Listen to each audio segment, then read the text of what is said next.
ஹிந்திக்கு தெரியுமா? அகநானூறு, புறநானூறு, 15 கீழ்க்கணக்கு, கலிங்கத்து பரணி, கம்பராமாயணம், பரிபாடல், எதுகை, மோனை, சந்தம், ஸ்லீடை, வஞ்சப்புகழ்ச்சி அணி, கண்ணகியும் கோவலனும், பாரியும், ஔவையாரும், ஆத்திச்சூடியும். ஹிந்திக்கு தெரியுமா? திருக்குறள். சித்தரை பற்றி தெரியுமா? ஆண்டாளின் பாசுரம் தான் தெரியுமா?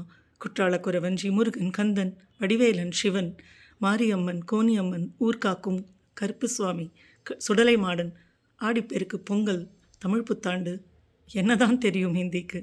கடல் கடந்த வரலாற்றை பற்றி, தமிழனின் அடையாளத்தை பற்றி, பெருமையை பற்றி, பற்றை பற்றி, எத்தனை தமிழர்கள் தம் பெயரையே தமிழ் என்று ஏற்றுக்கொண்டிருக்கிறார்கள் என்று, எத்தனை பேர் தமிழ் மொழிக்காக உயிரையே கொடுத்திருக்கிறார்கள் என்று. ஹிந்திக்கு தமிழ்மொழி உணர்வுகள், சரித்திரம், ஆழம், சிந்தனை எதுவும் தெரியாத, அறியாத, அறிவிற்கு ஆழமில்லாத ஹிந்தி.